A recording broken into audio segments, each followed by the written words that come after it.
For 3 years, Eleanor wore the stains of motherhood like a uniform, letting her youth fade into stretched-out sweatpants and a tired, bare face, all to build a home for Marcus.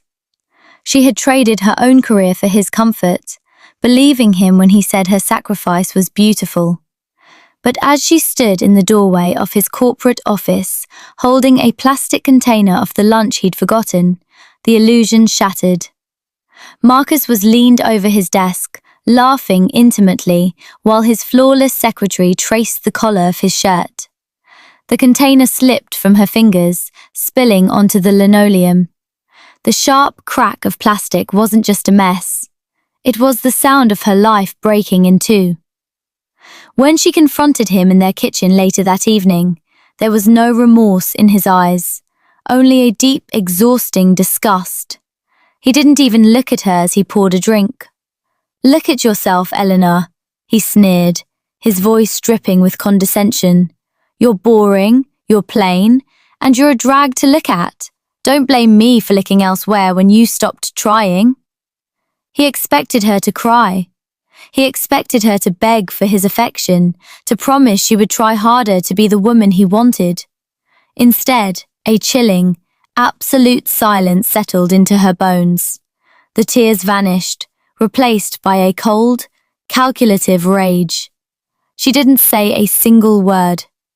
By midnight, the plan was already taking shape. She packed her son's bags with steady hands, kissing his soft cheek before driving through the dark to her mother's house. He would be safe there, loved and sheltered, entirely insulated from the destruction she was about to cause. When she returned to the empty penthouse, she didn't pack her own clothes. Instead, she found the divorce papers Marcus's lawyer had quietly drafted weeks ago. She held them in her hands, feeling the weight of his arrogance. Then, slowly, deliberately, she tore them into shreds. Marcus thought she was a discarded fixture he could replace at his convenience. He didn't realize that by refusing to set him free, she was locking him in a cage of his own making. She was going to strip away his pride, his comfort, and his sanity, piece by agonizing piece. And to ensure he truly choked on his own actions, she was going straight to the apex predator of the city, the man who owned his company, his career, and his entire life. Kaylin Kang. The old Eleanor was dead, buried under the weight of her husband's cruelty. In her place, a beautiful nightmare was waking up. The transformation wasn't about vanity, it was an execution. Eleanor spent the next morning emptying the secret savings account Marcus didn't know existed, treating every dollar like a bullet bought for his undoing. At the salon, she watched 3 years of compliance fall to the floor in thick, heavy clumps. The stylist gave her a sharp, angular bob that grazed her jawline, stripping away the soft, maternal edges her husband had grown to despise. Her skin, once dull from sleepless nights, was treated until it possessed a glass-like, unbothered radiance. Next came the armor. Eleanor avoided the flimsy, revealing dresses Marcus liked on his secretary. Instead, she bought structured, high-end power suits, tailored jumpsuits, and flowing palazzo pants in rich plum, deep violet, and midnight blue. The fabrics were heavy, the tailoring immaculate, exaggerating her waist and squaring her shoulders. When she looked in the mirror, the exhausted mother who apologized for existing was gone. In her place stood a woman who looked like she owned the bank Marcus worked for. She returned to the penthouse while he was still at the office, the scent of her new bitter citrus perfume filling the rooms they used to share. Eleanor walked into their master bedroom, holding the shredded remains of the divorce papers. She didn't leave them scattered. She piled the white scraps neatly on his silk pillow, right where he would lay his head tonight. On top of the pile, she placed a single heavy cardstock note, written in steady black ink. Not yet. She wanted him to feel the trap snap shut before he even saw her face. He wanted a quick, quiet exit so he could play house with his assistant. Instead, Eleanor was leaving him legally tethered to a ghost who refused to stay dead. As she walked out of the apartment, leaving the keys on the counter, her phone vibrated with a confirmation text from an associate at the underground lounge where Kaylin Kang spent his Fridays. The stage was set, the bait was laid, and her husband was about to realize that the plain wife he discarded was the most dangerous enemy he would ever face. The air inside the underground lounge tasted of bitter gin and stale clover, a heavy, unventilated musk that clung to the velvet walls. It was a space designed to make ordinary people feel small, guarded by men with thick necks and eyes that didn't blink. Eleanor didn't give them the satisfaction of slowing her pace. Dressed in a sharply tailored jumpsuit of deep violet, the heels of her boots striking the floor with an even, rhythmic snap, she walked straight past the velvet rope and into the private alcove at the back. Kaylin Kang sat in the center of the low leather booth, a glass of amber liquid resting loosely in his palm. He didn't look like a typical corporate executive. He looked like a wolf that had outgrown his pack, radiating a quiet, lethal gravity. He smelled faintly of bitter orange and bergamot, a sharp, crisp scent that cut through the lounge's heavy air. As his security detail shifted to block her, Eleanor simply bypassed them, pulling out the chair directly opposite him and sitting down. She didn't ask for permission. She didn't smile. "You're Marcus Vance's wife," Kaylin said. His voice was a flat, low register, entirely stripped of curiosity. He didn't lean forward, but his dark eyes tracked the line of her jaw. "You're a long way from the suburbs, Mrs. Vance." "Marcus thinks I'm at home crying into a basket of laundry," Eleanor said, sliding a thin manila folder across the table. But while he was busy buying diamond tennis bracelets for his assistant, he forgot that I manage our joint accounts. He's been moving your syndicate's money into a shell corporation, not to hide it for you, to keep it for himself. He's sloppy, Mr. Kang. He's a financial liability, and in 3 months, his paper trail will bring an audit straight to your front door. Kaylin didn't touch the folder. His fingers tapped a slow, deliberate beat against his glass. "And why are you handing this to me instead of a divorce lawyer?" "Because a lawyer will only take half his assets," Eleanor replied, leaning forward just enough so the dim overhead light caught the sharp, uncompromising edge of her haircut. "I want to take his sanity. I want to show up at his quarterly reviews. I want to sit at the neighboring table in his favorite restaurants. I want him to watch me live a life he can't touch, while he crawls through the dirt, trying to figure out how he lost everything."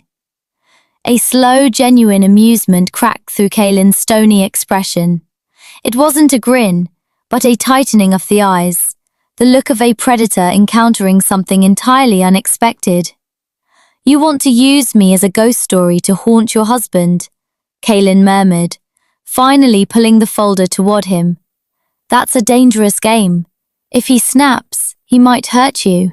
"He won't touch me," Eleanor said, her voice hardening into stone. "Because everyone in this city knows what happens to people who touch your things. For the next few months, I'm your choice. Legally, I stay his wife. Socially, I belong to you. Let's see how long his heart holds out before it breaks." Kaylin lifted his glass, tilting it toward her in a silent, binding agreement. "Welcome to the payroll, Elena. Let's go ruin a man." The heat inside the corporate headquarters was stifling, thick with the scent of cheap coffee and the anxious sweat of men trying to justify their salaries. Through the glass walls of the 20th floor boardroom, Elena watched Marcus adjusting his tie, his movements frantic as he clicked through his presentation slides. Beside him, his secretary smoothed her skirt, offering him a supportive smile that made Elena's stomach turn. He thought this meeting was his ticket to the inner circle, He had no idea his execution had already been scheduled. When the heavy double doors swung open, the chatter in the room died instantly. Kalen walked in first, his presence alone shifting the air pressure in the room. He wore a crisp charcoal suit, but he still carried the unmistakable aura of a man who ruled by force rather than finance. And tucked securely against his arm was Elena. She had chosen a plum-colored tailored jumpsuit paired with flowing palazzo pants that hugged every curve Marcus had claimed was ruined, her glass skin complexion catching the harsh fluorescent lights. Her sharp, angular haircut framed a face that held no warmth, only a cold, predatory focus. Marcus turned toward the entrance, a practiced corporate smile plastered onto his face. Then, his eyes hit her. The smile disintegrated.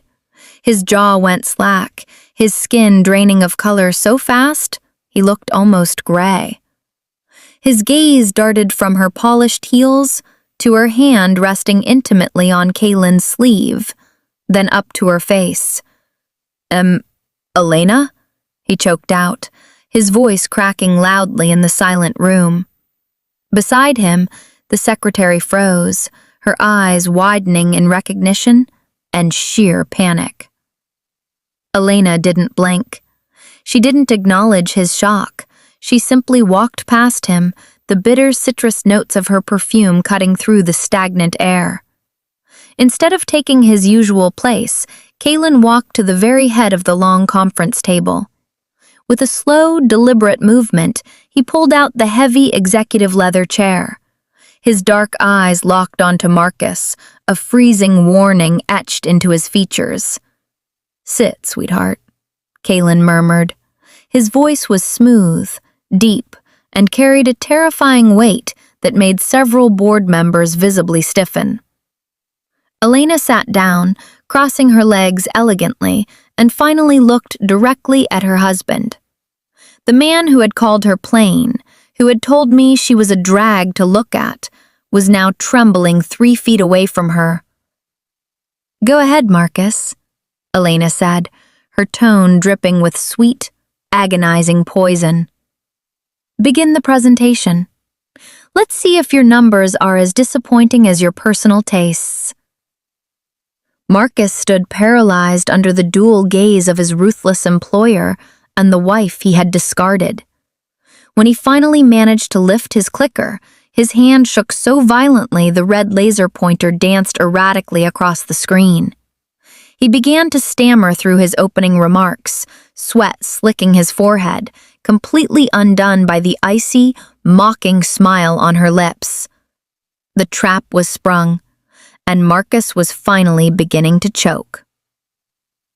The dining room of Laura was exactly as Marcus liked it. Quiet, insufferably exclusive, and smelling of melted butter and expensive truffles. Elena watched him through the etched glass partition. He was leaning across a candlelit table, murmuring something that made his secretary giggle and tuck a strand of hair behind her ear. He looked relaxed, confident, entirely convinced that the disaster in the boardroom had been a fleeting nightmare. Elena waited until their appetizers were served before making her move.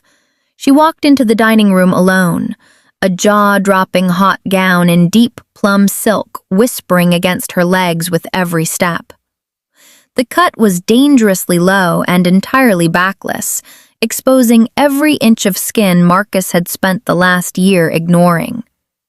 Her angular haircut caught the warm chandelier light, and her face was a mask of pure, unbothered elegance. The maitre d', who Kalen had bought out hours ago, led her directly to the prime table adjacent to Marcus's. As she sat down, the rustle of her gown made Marcus look up. The easy smile slid off his face so fast he nearly dropped his fork. His eyes widened, raking over the bare skin of her back, the sharp line of her throat, and the absolute confidence radiating from her. Elena didn't look at him. She simply smoothed her napkin over her lap, treating him like background noise. Beside him, the secretary's laughter died, a stiff, uncomfortable silence freezing their table. Marcus kept staring, his chest heaving as a dark, frantic flush crept up his neck. He was suffocating on his own confusion, unable to reconcile the radiant woman sitting next to him with the plain wife he had abandoned. Right on cue, the heavy glass doors of the restaurant opened. Kaelin walked in, cutting through the hushed room like a wolf into a manicured garden. He had traded his usual heavy jacket for a tailored black suit shirt, the top buttons undone, smelling sharply of bitter orange and crisp bergamot. He didn't look at Marcus. He didn't even glance at the secretary, who had gone entirely pale. His dark eyes were fixed solely on Elena. "You look spectacular, Elena," Kaelin murmured, his deep voice carrying easily across the small gap between the tables. He slid into the booth beside her, his hand immediately finding the small of her bare back. His palm was warm against her skin, a possessive, heavy touch that made Marcus's jaw clench so hard the bone structure of his face shifted. Kaelin reached across the table, pouring her wine himself, his fingers brushing hers with a deliberate, lingering intimacy. He treated her like royalty, hanging on her every word, laughing softly at a quiet comment she made. Marcus sat frozen 3 feet away, his food untouched. His eyes were wild, darting between Kaelin's hand on her skin and the icy, satisfied smile on her lips. He was trapped in a silent, jealous torment, completely undone by the realization that his discarded wife was now another man's obsession. The silence of the penthouse was broken the moment Marcus slammed the front door, his tie dragged loose and his face twisted in a desperate, frantic rage. Elena was sitting calmly on the sofa, clad in a sleek, deep violet jumpsuit that flowed into elegant palazzo pants. She looked entirely at peace, slowly swirling a glass of wine while the bitter citrus notes of her perfume drifted through the air. "Sign the papers, Elena," Marcus shouted, his voice cracking with the strain of a man who hadn't slept in days. He tossed a fresh copy of the divorce agreement onto the coffee table between them. "I know what you're doing. You're ruining my reputation. You're ruining my job. You're sleeping with my boss. Just sign the damn papers and take whatever money you want. I can't live like this." Elena didn't look down at the documents. She simply set her wine glass down with a soft, deliberate click, her sharp, angular haircut catching the light. She looked up at him, a slow, mocking laugh bubbling up from her throat. "Why would I divorce you, Marcus?" she asked, her voice dangerously calm, stripped of any warmth. "I'm just starting to enjoy being Mrs. Vance. You wanted a woman who commands a room, remember? Now you have one. I'm not going anywhere until I am completely finished with you." Marcus's eyes turned wild. Driven to the edge by the psychological torture, his corporate composure snapped entirely. He lunged forward, his fingers clamping hard around her wrist. "You think you're untouchable now? You're still my wife, and you're going to—" He didn't get to finish.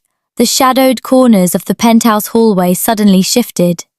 2 broad-shouldered men in dark suits stepped forward with terrifying speed, one of them instantly gripping Marcus's forearm and twisting it away from Elena with a sickening crunch of bone and muscle. Marcus cried out, forced to his knees on the hardwood floor. The front door opened quietly, and Kaelin Kang walked in. He had traded his business suits for a heavy leather jacket, bringing the crisp, biting scent of bitter orange and bergamot into the room. He didn't rush. He walked over to where Marcus knelt, looking down at him with the cold indifference of a man stepping over dirt. Kaelin knelt down, crouching until he was eye level with Marcus. He didn't raise his voice, but when he spoke, the flat, low tone carried a weight that made the room turn freezing cold. "I tolerate a lot of things from my employees, Vance," Kaelin murmured, his dark eyes fixed onto Marcus's sweating face. "But if you ever put your hands on Elena again, I won't just fire you. I will dismantle everything you have ever loved, and I will make sure nobody ever finds the pieces. Do you understand me?" Marcus nodded frantically, tears of pain and sheer terror blurring his vision. Kaelin stood up, casually wiping his hands as if he had touched something unclean, and looked over at Elena, his predatory gaze softening into something deep, dark, and utterly possessive. The transaction was supposed to have boundaries, but the lines were blurring. Kaelin found his attention wandering during high-level meetings, his gaze drifting to the empty chair where Elena had sat, or his mind tracking the minutes until she was supposed to arrive at the lounge. It was a dangerous distraction for a man in his position. He was used to calculating risks with mathematical coldness, but Elena was a variable he couldn't control. She didn't fawn over his power. She simply stood beside him, matching his lethal composure with her own icy grace. The shift began showing up in boxes. Couriers arrived at her temporary apartment daily, delivering structured high-end pieces in rich plum, deep violet, and midnight blue. There were tailored jumpsuits that emphasized her posture, flowing palazzo pants made of heavy silk, and elegant, hot gowns meant for exclusive dinners. Kaelin wasn't sending them to maintain the illusion of their public romance anymore. He was sending them because he was utterly consumed by the desire to see her wear them. He wanted to see how the rich fabrics draped against her skin, and how her sharp, angular haircut framed the lethal elegance of her jawline. One evening after a quiet dinner in a private room that smelled faintly of bitter orange and bergamot, Kaelin watched her trace the rim of her wine glass. She looked radiant, the glass skin complexion he had funded catching the dim light. She was perfect. But as she signed the credit voucher using Marcus's credit card, a petty move meant to drain her husband's remaining funds, Kaelin's hand clamped down over hers, stopping her mid-stroke. His dark eyes narrowed, a sudden heavy tension tightening the space between them. "Stop using that name," Kaelin murmured, his voice dropping into a flat, dangerous register that had nothing to do with corporate business. Elena looked up, unblinking. "It's a legal weapon, Kaelin. It forces him to look at the bills. It reminds him that he is still tethered to me." "I don't care about the weapon," Kaelin said, his grip tightening just enough to convey the raw, volatile energy humming beneath his calm exterior. The realization had been simmering in his chest for weeks, but seeing her write the name Vance made it boil over into pure violent jealousy. He hated the fact that on paper, she still belonged to a man he despised. He hated that another man's name was attached to the woman who filled his thoughts. He leaned closer, his scent overpowering the room. "The game has changed, Elena. I don't want you punishing him with his name anymore. I want you to drop it. Because every time I hear it, I am reminded that I haven't completely erased him from your life yet." The front door of the penthouse opened with a hesitant, trembling rattle. Marcus stepped inside, his clothes rumpled and his eyes bloodshot, looking like a man running on nothing but pure dread. He took 2 steps into the foyer before freezing. The long hallway was lined with broad-shouldered men in dark suits, standing completely motionless, their hands crossed in front of them like stone monoliths guarding a tomb. Marcus swallowed hard, his chest heaving as he forced his feet to move toward the living room. The familiar scent of his own home had been entirely replaced by a sharp, suffocating aura of bitter orange and bergamot. Sitting directly in Marcus's favorite leather armchair, the one he had imported from Milan, was Kaelin Kang. The Mafia boss looked entirely at ease, one leg crossed elegantly over the other, his fingers loosely swirling a crystal glass of Marcus's most expensive scotch. He didn't look up when Marcus entered. He simply stared into the amber liquid, a quiet, terrifying force occupying the space. Across the room, Elena was casually folding a plum-colored silk jumpsuit into a heavy leather suitcase. Her sharp, angular haircut caught the soft afternoon light, and her glass-like skin looked utterly flawless. She moved with a slow, deliberate grace, completely unbothered by the invasion. What is this? Marcus choked out, his voice thin and frantic. He looked at Kaylin, then scrambled towards Elena. Elena, stop! What are you doing? This is my apartment. You can't just bring him here. Elena didn't blink. She didn't even pause her hands as she neatly zipped the suitcase. She stepped right past Marcus, her shoulder brushing his, as if he were nothing more than a piece of unwanted furniture, completely treating him like an invisible ghost. She didn't offer him a single glance, her face a mask of pure, elegant indifference. Elena, speak to me, Marcus screamed, his corporate composure fracturing into raw, unhinged madness. He reached out to grab her arm, but before his fingers could even graze her sleeve, the ice in the room shattered. Kaylin set his glass down on the side table with a sharp, echoing snap. The dark eyes that turned towards Marcus were empty of humanity, filled only with a cold, predatory warning. You're screaming in front of my woman, Vance, Kaylin murmured, his deep voice smooth, quiet, and absolutely lethal. He rose from the armchair, his massive frame instantly dominating the room. He didn't draw a weapon. He didn't need to. The sheer psychological weight of his presence forced Marcus to take a stumbling step backward, his boots sliding against the hardwood. Elena picked up her suitcase, finally walking toward the door without ever looking back at the man who had called her plain. Marcus stood paralyzed in the center of his own living room, watching his jaw-dropping wife leave his life forever under the protection of a monster, fully realizing he had been completely erased. The glass-walled boutique in the city's most exclusive shopping district felt like a safe haven, smelling of fresh lilies and expensive linen. Elena had chosen a dark yellow tailored jumpsuit for her afternoon outing, her sharp, angular haircut perfectly complementing the striking, effortless elegance she now projected. She was stepping out to the curb to hail a cab when the black van tore across the pavement, screeching to a halt inches from her feet. 3 men in heavy jackets lunged out.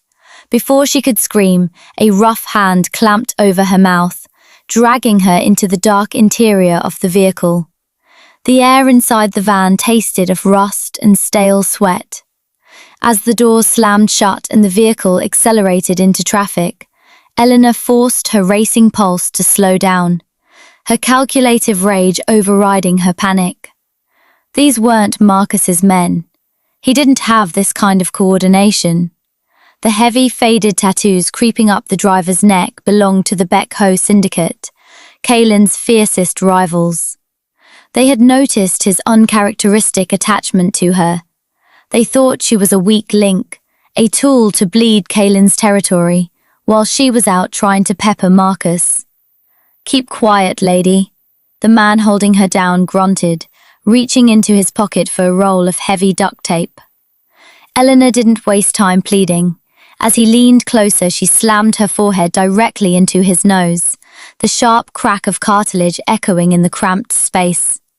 While he howled in pain, clutching his face, she snatched a heavy designer heel from her shopping bag and drove the metal stiletto point straight into the driver's shoulder. The van veered violently, smashing into a parked delivery truck and grinding to a sudden, smoking halt in a deserted alleyway. Eleanor kicked the rear door open, stumbling out into the damp air, but the remaining guard scrambled after her, grabbing her jacket. He didn't get to pull her back. The sound of a high-caliber engine roared through the alley as Kaylin's custom sedan smashed directly into the front of the syndicate's van. Kaylin erupted from the vehicle like a storm of pure, unadulterated fury. He didn't carry his usual quiet, business-like composure. His dark eyes were wild, completely unhinged by the thought of her being touched. In a matter of seconds, he systematically broke the remaining guards, his movements brutal, fast, and entirely feral. When it was over, Kaelin turned to Eleanor. His chest heaved, his breathing frantic as he grabbed her shoulders, his hands trembling as he checked her face for scratches. The crisp, familiar scent of bitter orange and bergamot surrounded her, entirely erasing the foul air of the van. "Are you hurt?" Kaelin rasped, his voice raw, completely stripped of his Mafia kingpin detachment. Looking into her unblinking, resilient eyes, the last of his logical boundaries melted away. He wasn't playing a game anymore. He was utterly, obsessively in love with her, and he would burn the entire city to the ground to keep her safe. The rain fell in relentless, heavy sheets, washing the remaining warmth from the city streets and turning the asphalt into a dark, shimmering mirror. Eleanor stood under the awning of the abandoned pavilion, the deep plum silk of her tailored jumpsuit clinging to her skin, though she didn't shiver. Her sharp, angular haircut was damp, framing a face that held nothing but a chilling, glass-like calm. A shadow broke from the downpour. It was Marcus, but he was entirely unrecognizable. His expensive suits were gone, replaced by a soaked, threadbare jacket. His eyes were hollow, wild with the unhinged desperation of a man who had lost his job, his wealth, and his sanity. When he pulled a rusted revolver from his pocket, his hand shook so violently the metal clicked against his wedding ring. "You did this to me," Marcus screamed over the roar of the rain, his voice cracking into a pathetic sob. "You ruined me, Eleanor. I have nothing left." Before Marcus could even raise the barrel, the passenger door of the idling luxury sedan swung open. Kaelin stepped into the storm, bringing with him the heavy, familiar aura of bitter orange and bergamot. His face was a mask of pure, lethal instinct. In one fluid, practiced motion, Kaelin drew a sleek silver firearm, his dark eyes locking onto Marcus's chest. He didn't hesitate. He was a predator, ready to erase a nuisance permanently. "No, Kaelin, wait!" Eleanor stepped directly into the crossfire, her boots splashing into the puddles as she placed herself between the two men. Kaelin's breath hitched, his finger instantly freezing on the trigger, a rare flicker of panic crossing his features. "Eleanor, move," Kaelin commanded, his voice a low, dangerous growl. "He's a loose end." Eleanor didn't move. She looked past the barrel of Kaelin's gun and stared directly at Marcus. She looked at his trembling frame, his tear-streaked face, and the pathetic weapon in his hand. For weeks, she had fueled herself on calculative rage, but looking at him now, the fire simply went out. He was so small. He was so entirely beneath her. A cold, absolute indifference settled into her bones, and she realized her revenge was fully, beautifully satisfied. "He isn't a loose end, Kaelin," Eleanor said softly, her voice carrying easily through the rain. "He's nothing." Without a single trace of fear, Eleanor walked over to the hood of Kaelin's car.